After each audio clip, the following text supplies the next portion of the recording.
po, Doc. Sige. Ingat, misis. Huwag pong kakalimutan, ha? 3 times a day po yan. Thank you, Okay. Doc. Hello, good morning. Ay, good morning po. Yes, good morning. Si Dr. A po ba ito? Yes, speaking. Ayun, Doc A, good morning po.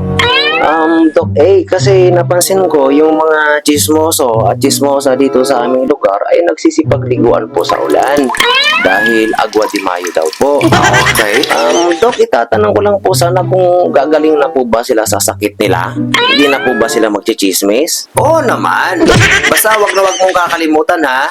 Wag na wag kakalimutan banlawan ng agwa oksinada. Sabi po, Doc.